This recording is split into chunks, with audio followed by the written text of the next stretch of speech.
Hello everyone, welcome to my YouTube channel that is साइगर। तो आज हम जिस टॉपिक के बारे में बात करेंगे दैट इज़ साइकेट्री टर्मिनोलॉजी। जब आप साइकेट्री पढ़ते हैं तो उसको पढ़ने से पहले आपको कुछ टर्मिनोलॉजी आपके माइंड में क्लियर होनी चाहिए ताकि जब आप फर्दर टॉपिक्स पढ़े तो आपको प्रॉब्लम ना आए। तो साइकेट्रिक टर्मिनोलॉजी स्टार्ट करते हैं, जिसमें हमारा फर्स्ट टर्मिनोलॉजी आता है effect. So affect is outward expression of emotions in a given time.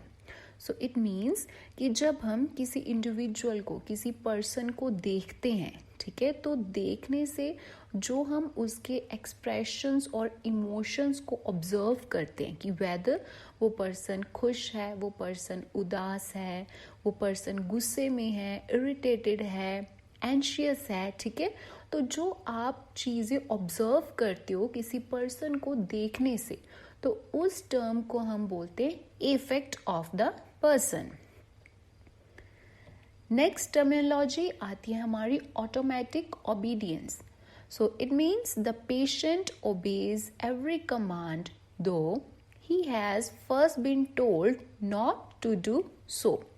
So what does it means? Automatic, the term itself clear. Automatic obedience means कि some patients due to their mental disorders, तो उनमें क्या होता है कि जब हम patient को कुछ भी कमांड करते हैं कि जैसे कि आप ये सामान लेके जाओ, या फिर आप वार्ड क्लीन करो, ठीक है, या फिर आप बेडिंग करो, या फिर आप ये पेशेंट की हेल्प करो, बट वो पेशेंट क्या होता है कि बिना कुछ सोचे समझे, ठीक है, वो नहीं सोचेगा कि इसमें मेरा नुकसान हो सकता है, इसमें मेरा टाइम वेस्ट हो रहा है, ठीक है, या फिर इसमें मेरा प्रॉफिट हो सकता है। तो विदाउट मतलब कोई जजमेंट के बिना वो काम करेगा। So that symptom is called as automatic obedience.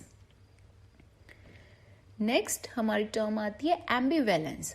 So ambivalence is the coexistence of two opposing drives, desires, feelings or emotions towards the same person, object or goal, a conflict to do or not to do.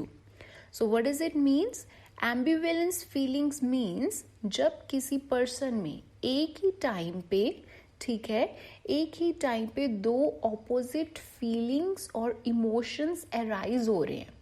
For the person भी हो सकते हैं, object भी हो सकते हैं, और किसी गोल को लेके भी हो सकती हैं। एक टाइम पे दो इमोशंस, फॉर एग्जाम्पल कोई पर्सन है, वो बोल रहा है आपको कि मैं इस पर्सन को बहुत पसंद करता हूँ, मैं इसको बहुत लाइक करता हूँ, तो एट द सेम टाइम वो आपको बोल रहा है मेरे को तो ये पर्सन बिल्कुल ही पसंद नहीं है, या फिर मैं ये काम करना चाहता हूँ, नहीं मेरा मन नहीं है ये काम को करने का। So at the same time दो ऑपोजिट फीलिंग्स जो अराइज होती हैं उसको हम बोलते हैं ambivalence. Next term is evolution. Evolution means inability to take initiative in performing the goal directed activity. So what does it means कि जब किसी पर्सन को अंदर से मोटिवेशन नहीं है कोई भी काम करने के लिए, कोई भी गोल डायरेक्टेड एक्टिविटी करने के लिए, वो पर्सन को अंदर से एनकरेजमेंट, ड्राइव, मोटिवेशन नहीं मिल रही है, mostly avolition, this is a symptom present in depression patients. Next term is abreaction.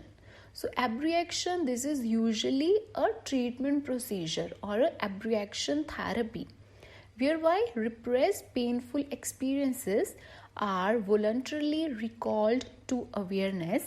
So this ventilation gives a therapeutic effect.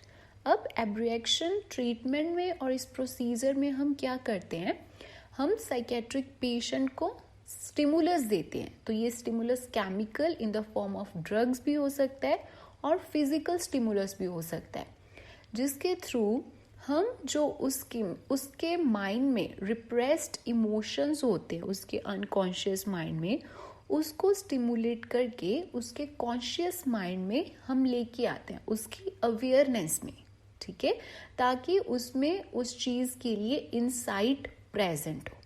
So that term is called as abreaction. Next term comes is anhedonia. So anhedonia is inability to experience pleasure in any activity or any previous pleasurable activity. So anhedonia का मतलब क्या हो गया कि जब कोई person और कोई इंडिविजुअल को जो काम पहले करने में बहुत मज़ा आता था, जिसमें उसको फेवरेट काम लगता था, जैसे किसी को ड्राइंग करनी बहुत पसंद है, बैडमिंटन खेलना बहुत पसंद है, सिंगिंग करना बहुत पसंद है, राइट, घूमना बहुत पसंद है, but due to their mental illness वो चीज़ अब उसको करने में मज़ा नहीं आता है, लॉस ऑफ इंटरेस्ट हो गया उसका उस चीज़ में. So that symptom is called as anhedonia. Next term, this is a very interesting syndrome, that is Alice in Wonderland syndrome, and this is also called as sometimes Lilliputian hallucination. So what is it? This is disorienting neurological dysfunction which affects the perception. So इसमें क्या होता है कि person को जैसे कोई चीज़ है, ठीक है, वो उसके नॉर्मल साइज से स्मॉल, बहुत छोटी छोटी दिखती है. So that syndrome is called as Alice in Wonderland syndrome. Next term comes is autistic thinking. So autistic thinking is preoccupation, totally removing a person from reality. So autistic thinking में क्या होता है, ये mostly बच्चों में present होती है या फिर स्किज़ोफ्रेनिया के पेशेंट में प्रेजेंट होती है.